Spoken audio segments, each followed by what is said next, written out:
Salut, ici Maps! Aujourd'hui, c'est l'heure de faire ma pile à lire pour le mois de juin. Qui dit juin dit lecture québécoise, parce que au mois de juin, je vous propose de mettre la littérature québécoise en avant-plan. C'est l'heure de mettre du bleu sur ta palle!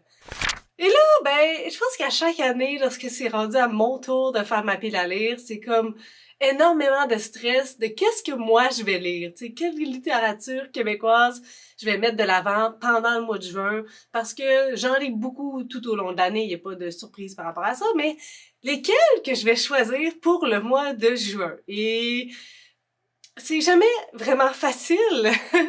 Donc moi, j'ai décidé d'y aller vraiment avec les régions administratives, particulièrement plus des auteurs de là-bas que des auteurs d'ici, parce que j'avais envie de faire un petit tour du Québec puis d'aller voir ce qui se fait ailleurs ou de relire des auteurs que j'aime bien, parce que si on se rappelle bien, il y a quand même 3 auteuristes dont je veux lire l'œuvre entière pendant l'année, donc ça va se faire aussi au mois de juin. Il y avait certaines petites contraintes. Je voulais aussi faire un clin d'œil au concept. En juin, je lis autochtone, donc je voulais de la lecture autochtone dans mes lecture autochtone et québécoise. Donc, je vous montre tout ça. J'ai pas encore tout dans mes mains, mais je vais vous mettre les couvertures de ce qui me manque. Donc, un auteur que je veux lire en 2022, sans surprise, c'est Jean-Philippe Barry-Guérard. Et il me restait un livre que Sylvain Léventy m'a gentiment envoyé dans ma pile à lire de cet auteur qui est sport et divertissement. Donc, Jean-Philippe Barry-Guérard fait partie de la catégorie Centre du Québec, région administrative. Alors, sport et divertissement. Cette semaine, j'ai chanté au karaoké, j'ai nagé, j'ai bu. J'ai mangé de la poutine, j'ai fait de l'escalade, j'ai fait de la coke, j'ai fait du vélo de route, j'ai mangé des assiettes à 100 pièces, j'ai fait du yoga en lendemain de brosse, j'ai fait 4000 dehors en 15 minutes. Je me suis prise en photo. J'ai dansé, frenché, fourré dans une ruelle. J'ai lu Nietzsche. J'ai lu des magazines à potins. Je suis apparue dans des magazines à potins. J'ai bu du vin rare dans une première de film. Je me suis fait reconnaître dans la rue. J'ai jogué. J'ai noyé la nostalgie d'une suite pour piano de Satie. J'ai méprisé beaucoup de gens. J'ai refait la somme de toutes mes richesses combinées, la beauté, l'argent, la jeunesse, le temps, surtout le temps, et j'ai tout dilapidé à loisir. Bref, j'ai tout fait pour éviter de me poser des questions.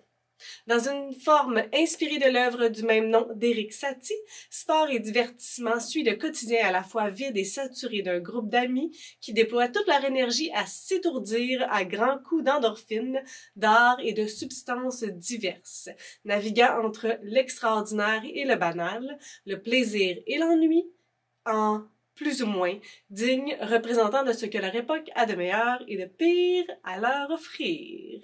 Deuxième auteur que je mets de l'avant cette année, c'est Samuel Champagne, et vous connaissez mon amour si grand pour cet auteur. Donc, je vais y aller pour Noah Intersexe de la collection Tabou, publiée chez les éditions de Mortagne, écrit par Samuel de Champagne. Samuel de Champagne. Samuel Champagne. Et j'ai-tu déjà lu un tabou de Samuel Champagne? Non. Mais les tabous me font un peu peur, mais j'ai foi en mon auteur. Quand je suis née, tout le monde était perdu. On m'a regardé et on m'a demandé « Qu'est-ce que c'est? » La réponse « Je suis intersexe. » Les médecins souhaitaient m'opérer, mais ma mère s'est battue pour qu'on attende. Maintenant que j'ai 16 ans, ils reviennent à la charge. Comme mon père, ils veulent corriger ce qui est différent, enlever ce qui est de trop. Ils aiment les choses qui sont roses ou bleues. Et moi, je suis vraiment très mauve. Je ne sais pas quelle décision prendre. Un alien, c'est comme ça que je me sens. Alors je m'isole, de peur que quelqu'un découvre ce que je suis. Mes seuls amis sont les personnes âgées que je visite bénévolement. Il y a aussi Maël. Il m'attire, mais j'ai l'impression que nous sommes à des années-lumière de distance. Ce n'est pas facile de penser à changer son corps. Est-ce ça qu'il me faut pour m'accepter? Donc, ça dit que les personnes intersexes naissent avec des caractères sexuels, génitaux ou génétiques qui ne correspondent pas aux définitions types des corps masculins ou féminins. Ces caractéristiques peuvent être visibles à la naissance, apparaître durant l'enfance, la puberté ou l'âge adulte, ou demeurer invisibles. Selon les experts, il y a autant de personnes intersexes que de personnes rousses. Actuellement, les médecins recommandent de ne pas opérer les enfants intersexes afin de les laisser s'approprier leur identité de genre. Ça risque d'être, ma foi, super intéressant, puis je pense que c'est le dernier livre que Samuel Champagne a publié. Troisième auteuriste à l'honneur, c'est Marie Demers. Et j'avais dans mes plans au départ de lire Tinderfuck, mais je l'ai pas trouvé, ni d'un côté de la rivière, ni de l'autre. Donc ça va un petit peu mal. Ah, je vous ai pas dit hein, que Samuel Champagne venait de Montréal. Et Marie Demers aussi. Donc, finalement, je vais faire du pouce. L'année passée, j'ai lu Leslie Coco. Donc, je vais embarquer maintenant. Je vais lire Leslie au mois de juin.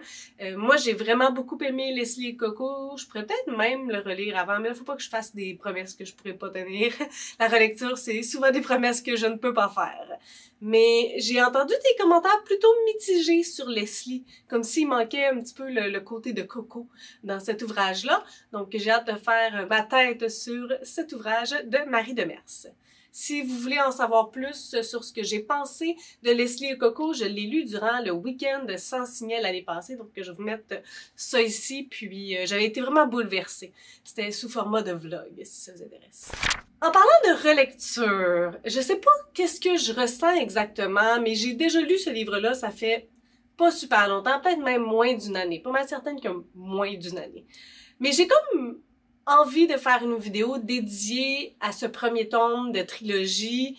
Et je l'ai lu, mais j'ai fait ma critique vraiment plus tard, puis j'étais comme pas satisfaite de ce que j'ai rendu de ce livre-là, donc j'ai décidé de le relire.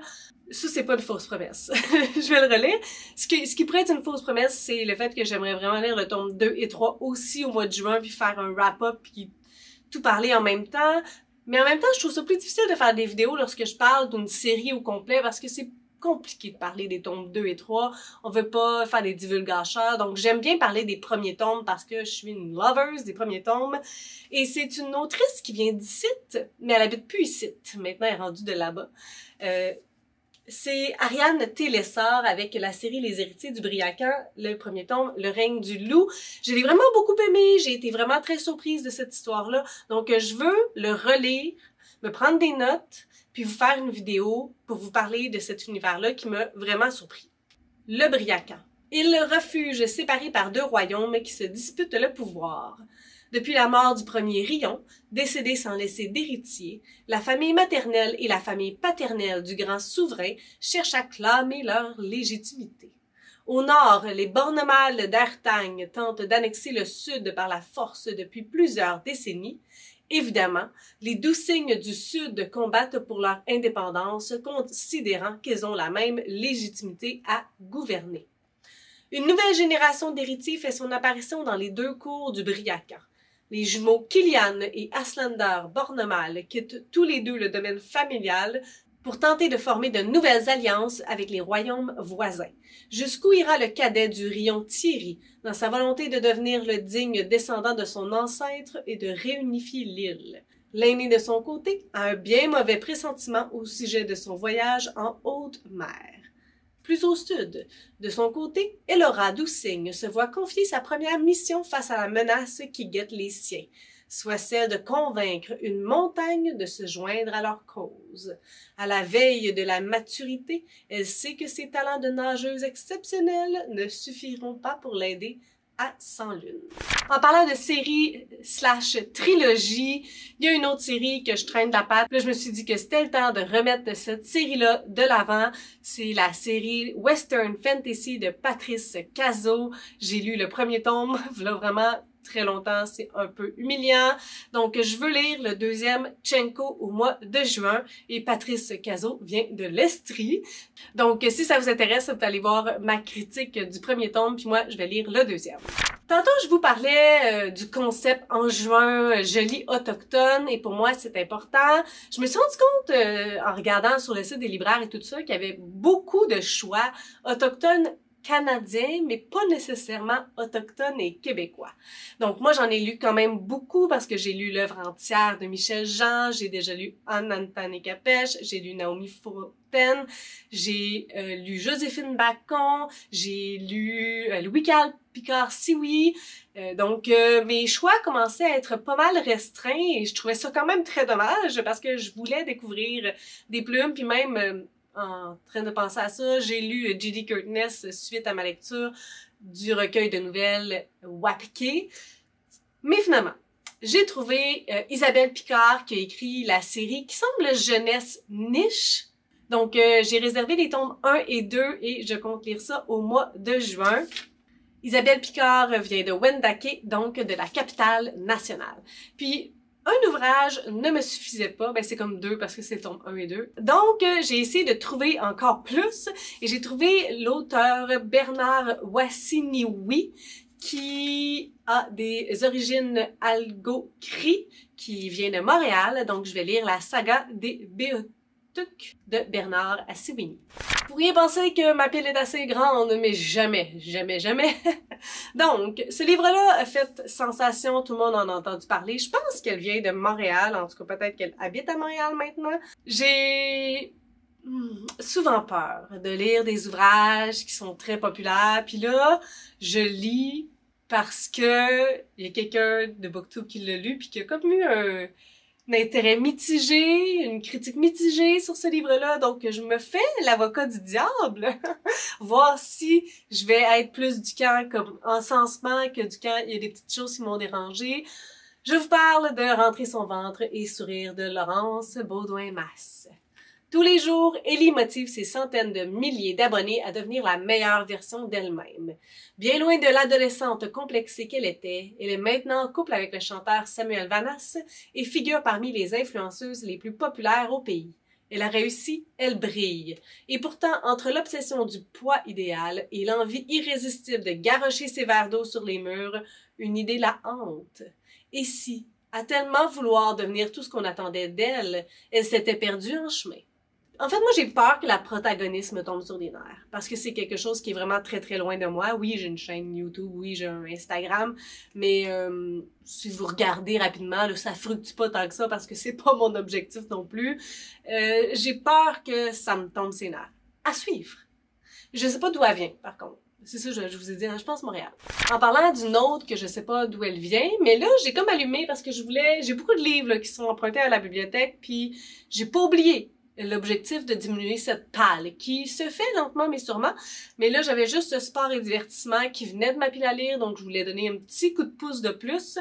Et je suis retombée sur cet ouvrage-là que j'ai acheté lors du dernier 12 août. J'achète un livre québécois recommandé par la librairie Bouquinard. Donc, Tout est quartier de Marie-Ève Bourassa. Je pense que ça s'en vient de ma pile à lire du mois de juin. Il ne l'aurait probablement jamais avoué, mais il avait hâte de prouver sa valeur à la belle Roxy. Il s'entendait déjà lui lancer. « Je l'ai trouvé, ton crotté! » Certes, il avait claqué de l'argent qu'il devait à d'autres, passé proche de se faire tabasser, mais Georges Kerouac, détective privé, était un homme sur qui on pouvait compter.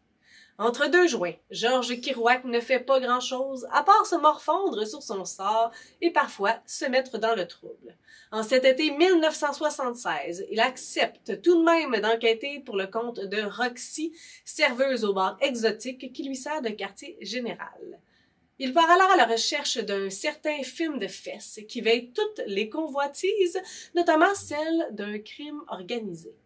Pour ne rien arranger, voilà que son ancien partenaire, le lieutenant-détective Raoul Garguépi, ramène un vieux dossier sur la table. Simon Saint-Amour, ancien felkiste et artisan de tous leurs malheurs, serait de retour au pays. Les codes du roman noir qu'elle maîtrise comme personne. Fascinant.